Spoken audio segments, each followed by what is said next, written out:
What's going on, everybody? Another e-bike review for you today. This content grind is really getting to me, man. Guess I shouldn't have pulled an all-nighter last night editing these videos for you, but I care about the money. I care about you guys that much.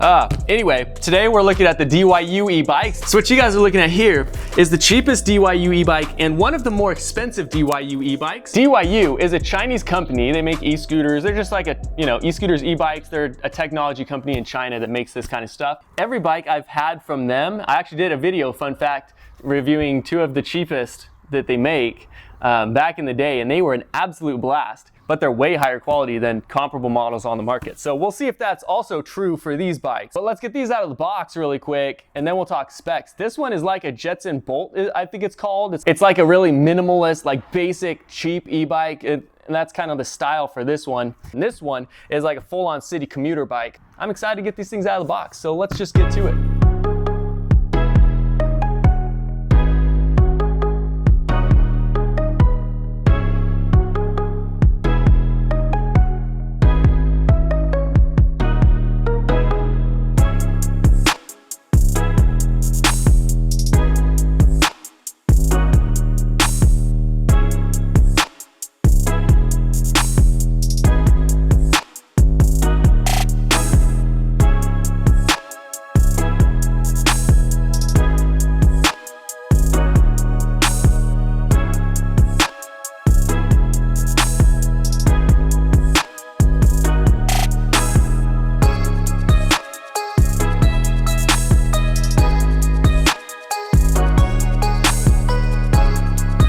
Here are the DYU e-bikes all set up. I'm definitely excited to get these on the road. The battery pack on this one, interestingly enough, is actually inside the frame, and so you can't really see it, which is kind of cool because a lot of e-bikes, it's obviously a battery pack sitting right there. But this one's integrated into the frame, which is kind of cool. It does have the 750 watt hub motor back there. This is the DYU V8 model. I'm gonna pull up their website really quick. Let's just look at it real quick. All right, so here's their website. This is the DYU V8, 750 watt hub motor, 48 volt, 15.5 amp hour battery pack. They say 52 miles with pedal assist. I do appreciate that they put pedal assist in there. And it says it gets 28 miles per hour top speed, front and rear suspension, all that good stuff. And I actually checked, this is their most expensive one currently on their website. It is $1,499, so $1,500. And I think it's free. I can't remember if it's free shipping or not, who knows. Anyway, so that's it. This is the V8, their most expensive e-bike that they currently sell. I really like the look of it. I know some people don't like these modern looks, but I prefer not to have a bicycle looking e-bike. All right, first impression, it's a really cool looking bike. I really like it, and personally. You can see the adjustable front suspension and the rear shocks as well. Dual shocks in the back, which is cool. 15.5 amp hours should get us right around 20 or so miles per charge. I'm not sure if I'm gonna be able to get this thing on a full charge. I didn't charge it overnight because I hadn't finished filming the last section you guys just watched. So I didn't charge it overnight, and the brand just emailed me last night like, we need the review tomorrow. Maybe we'll just get the first impressions, the overall riding experience of this thing, but I don't think I can get this thing physically charged up in time to finish this review today. So anyway, all that to say, that is the V8. Very excited to get that one on the road. Now let's take a look at this one. I think this is the D3F is what they call it. So here's the listing for the D3F. 250 watt hub motor, attitude sensing, state-of-the-art algorithms, output the least power and get the most power. Interesting. It's got a headlight, battery pack, 10 amp hour, 36 volt battery pack. It's really compact too. That's why I actually have it's an Ancheer e-bike that looks very similar to this. So I'm curious to see how DYU will do in this, small e-bike space. Haven't ridden it for a while, but here's the Ancheer e-bike I was talking about. These are the ones you can pick up on Amazon and Costco for like $350 to $400. The D3F is not much more expensive. It's $460, so really not much more expensive, $60 more than a basic Ancheer bike or something on Amazon. All right, you guys can see 250 watt hub motor in the back there, single gear chain. Not made for heavy pedaling probably, but I'm interested to see what it actually feels like when you do pedal that thing, how it's geared. It has a decently bright projector bulb there. It does have disc brakes, which is nice. It has your battery indicator right there in little LEDs, 4 LEDs for you. And then this is for the headlight control and maybe something else, but you hold it down, it turns on the headlight. I'm not sure if it actually controls anything else if you just press it, and then you have a bell on the handlebar as well. So The V8, here are the handlebar controls. Forgot to mention this a little bit ago. So, and then I did unplug it. We're still on a very low battery. I'll let this charge up for a couple hours, and whatever the charge is at, I'll ride it until it dies, and then we can estimate the range you'll get. Anyway, I'm just gonna click through the software really quick. Headlight on and off is the power button if you click it. The M button, menu button, changes it between the 3 drive modes, Eco, Drive, and Sport. And then it does have a horn button for the horn, which is extremely freaking loud. This is their cheapest e-bike and their most expensive e-bike. So I'm excited to get these both on the road and see how they both perform. Take this one out.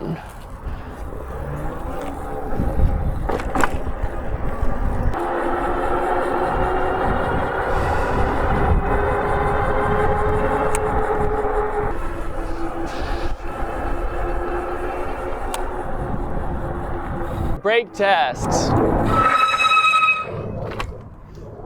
Stops fast, but it doesn't sound too nice. Well, it stopped fast, and that was the first time it had squeaked. So maybe it just needs to warm up and brake in a little bit, get those brake pads seated.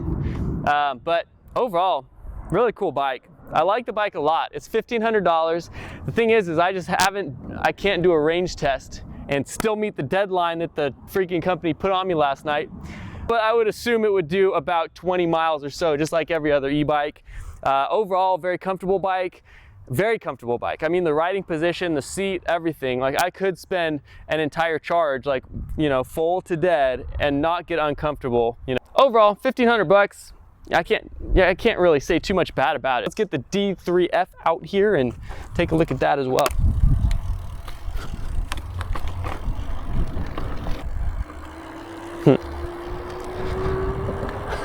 Top speed pass, 15 miles per hour, boy. Oh, frick, the seat just swiveled on me. All right, brake test. Stopped me from 10 miles per hour real quick. This is definitely a bike you just, you know, throw in your car, kind of just dink around on, I guess. The seat is all swiveling on me too, see that? It's like an office chair. All right, anyway, so this is the D3F, $460 on the website. Overall, it is what it is. It's a tiny little bike. This is just for fun, and it's a whole experience just in itself. Little tiny e-bike like this. Top speed 15 miles per hour, and I don't know the range on it, but I'd expect something like 12 to 13 miles on this bike, maybe, right around there. Yeah, if that. All right, testing out the DYU D3F. Already right off the bat, this thing's a freaking hoot to ride. The small wheels are just so different. Obviously, it's not like super torquey. It's a 250 watt motor. I think it's a 36 volt. So like, obviously for $460, you're not gonna be getting like, you know, like big old top speeds and long ranges per charge. This thing's just a fun thing to scoot around town on. Just, you know, small fun little, you know, taking it out for fun and that kind of thing. To a degree, these smaller little e-bikes they don't feel like real bicycles. They just feel so much more fun, and I don't know, it's just its own little experience. It's so much fun. All right, let's get a top speed. We might as well just get a top speed while we're here. So let me pull out the GPS really quick. All right, we are tracking. Let's get us a top speed. Most anticlimactic top speed in the world. I'm gonna guess that we're gonna get about 14 to 15 miles per hour tops. We got a whopping 15 miles per hour, 14.9 according to the GPS. So there you go. By the way, it's actually geared really well for just like kind of pedaling around. You can see how fast my legs are going. We're going probably about 15 miles per hour. But if I were to turn the bike all the way off, yeah, even this is not super hard to pedal. Like if you had to get home, if the battery died and you had to go a few miles, like it wouldn't be that bad. I wouldn't want to do it, but it wouldn't be that bad. These little e-bikes are kind of just like novelties. People pimp these things out so hard, like put bags on them, like wire them up for phone charging and all kinds of stuff.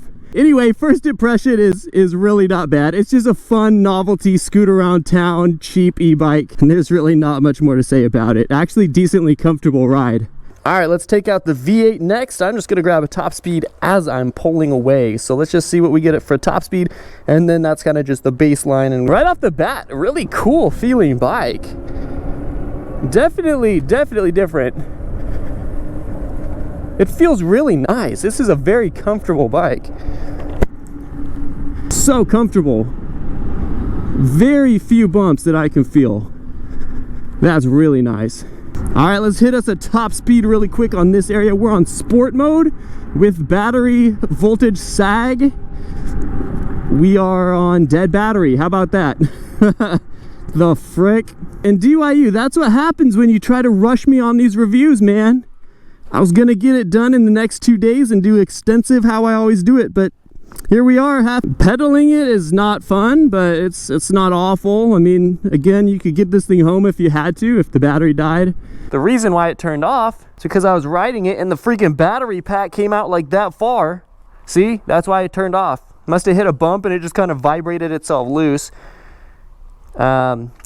Anyway, I guess that gives us a good opportunity to, wow, that is a long battery pack. Wow, okay. It's got some grease in there, which is good. Well, now you guys know what the battery pack looks like on it, and we know that that was the problem. So it wasn't voltage sag, it was just that they don't freaking lock the battery in when they send it to you.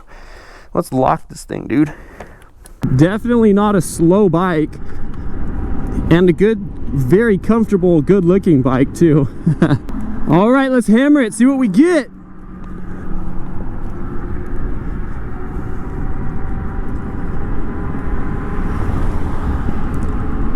Come on, bike.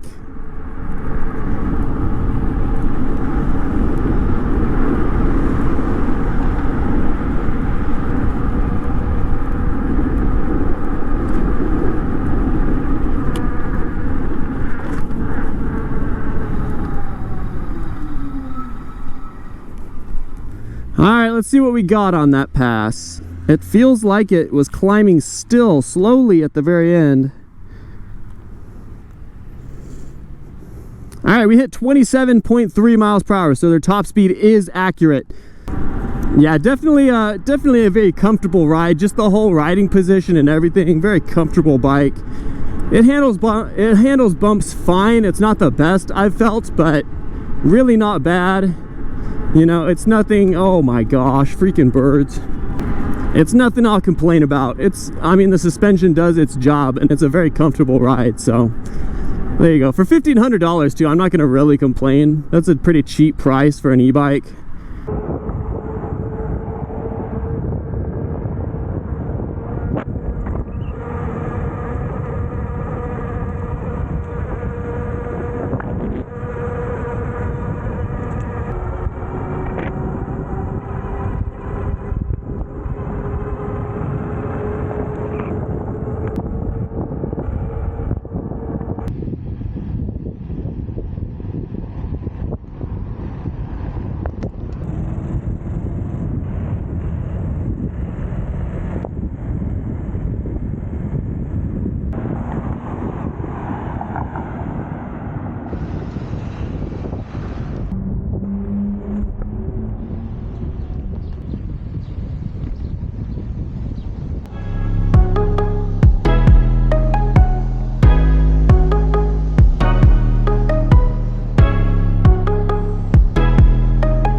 So that is the cheapest and the most expensive DYU e-bikes. Again, this is the DYU D3F and this is the DYU V8. $460, $1,500. And really these are budget friendly e-bikes. Like their most expensive bike doesn't even break $2,000, but they're very good looking. They're a lot of fun. And overall, really comfortable ride, and that's just what it is. Really decent quality for the price you get, and really, in my opinion, good looking bikes. This one's got 4 shocks, full on like motorcycle setup, 28 miles per hour, 15 miles per hour. I wish I could do the range test. What I'll probably do is just head over to my Instagram on my own time. I'll test this one out, see what I actually get, and I'll just throw up a post there if you guys want to follow. Here's a QR code if you're watching on TV, if you want to just scan the code real quick. But the.inja.official on Instagram, go follow me there. I'll follow up with these at some point. So anyway, guys, that's DYU e-bikes for you. Hope you guys enjoyed watching. I'll catch you next time.